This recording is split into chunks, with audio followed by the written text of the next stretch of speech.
Today we'll be looking at a passage in Nehemiah chapter 5, verses 1 through 11. But before we get there, where we're at right now in our setup is we're at our cattle panel trellises, where we usually grow tomatoes and Thai long beans.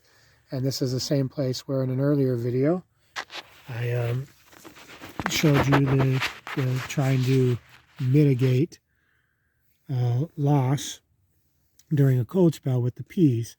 And what I'm going to be doing is I'm going to be taking some, as you can see right there, these are broccoli, a premium crop broccoli plant. And I'm going to be planting them with these peas, and hopefully they'll share some nitrogen and help feed these broccoli plants. Plus there's a drip line here to keep them watered. So that's just a little bit of what's going on. I'm going to come over here, going to dig a little hole. Then I'm going to, sorry for the shaky video, I'm going to drop the plant in, push it down a little bit, cover it up, then push the dirt down around it. There you go. So hopefully this will be a great symbiotic relationship. I might even throw some type of herb that lays a little bit lower and deters some of the pests from the brassica, the broccoli. So in Nehemiah chapter 5, we have the Israelites are returning to the land after the Babylonian and the Assyrian captivity, the Assyrian being first, Babylonian being second. And it's interesting that in this chapter, because Nehemiah doesn't really talk much about the agriculture at all, except for this one little section that lays forth this idea about when people are trying to grow crops for sustenance and for sufficiency, that those that hold their people shouldn't be buying those lands and then not giving them back to those people. So at this juncture in Israel's history, there's a famine. And as you know, people have their families to take care of and they have a need for sustenance in order to survive this famine. There are people who are taking advantage of this by having them trade their land and their crops, that they're future crops, in order to pay for the current the current sustenance that they're going to receive in order to feed their families. So whether it's crops, vineyards, lands, whatever it is, there are those that are taking advantage in this desperate situation, and there's basically this outcry that this should not be happening, that this is actually an egregious sin against one's own people. And essentially the people come to Nehemiah and they say, our sons and daughters are becoming slaves, like they're going to have to carry on and pay off this debt that we owe.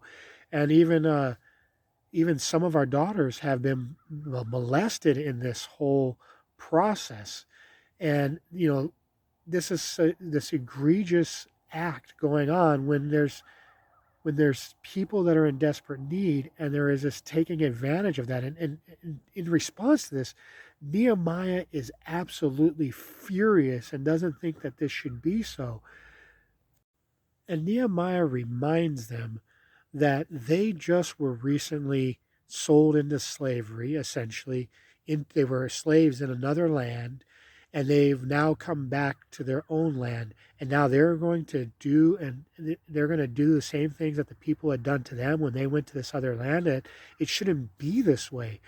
And so Nehemiah makes them swear that they will restore all that they have taken from these people who are just looking for sustenance in order to stay alive during this tough time. And he makes them swear that they're going to give all these things back, and they will not continue to take advantage of this. And it's interesting because, like, during the Great Depression in the United States, there were people who were taking advantage of other people's suffering in order to get rich. Some made great fortunes doing this type of stuff. Some fortunes that still exist even to this day. And what they did is they would just take advantage of people during desperate times. And this is something that's not supposed to happen. And as we um, try to reconnect with maybe even our ancestral roots or even our biblical roots in this agricultural or agrarian sense, or even thinking about the ecology, biodiversity, thinking about how all these different things work together and what we can do and how we can partake in them. It seems that in a sense, the ability to provide for oneself, and also for others, and to not be taken advantage of, is something that holds a very special place in God's heart, and that in this, we would be connecting. But there's also this aspect of those that hold, land titles and deeds to land, and who take advantage, that there's a lesson for them in this too, that this is not something that they should be doing, especially in desperate times. Those who seek to make a fortune off of other people's misfortune are not only just very much unscrupulous, they are perverters of justice and will one day receive the recompense for that. Another thing to mention about this passage is that it speaks a lot about one of the core permaculture principles, which is people care. And as we'll go over in another video, and it was alluded to in our first video of the 8 basic ideas on why we need a theology of Christian permaculture, agriculture, ecology, and things like that, is that people care is essentially what we have thrived upon for centuries. It is actually part and parcel of the very fiber and makeup of our being, of our faith even. It should be a natural expression of our faith. And so, as we'll get into at a later time, we'll go over some of these things, but this also speaks a lot about the people care aspect. And there is this, danger of taking advantage of people in desperate situations, because in their desperation, they're willing to sell things cheaper. I mean, that's essentially, they're willing to trade their land, in this case, for food just to survive. And so who's making out like the bandit? The people that are getting the land. They're getting, hundred thousands, millions times what they had, what they have invested into it. And this is seen, especially in this rebuilding and a rehabilitation stage of Israel's history. This is seen as a very, very, very deep seated and egregious wrong that should not be taking place. And so those are a few things for us to consider in a passage like this. May God bless you, beloved of the Lord. May he bless you, may he keep you, may he cause his face to shine upon you, and may he give you peace. God bless you.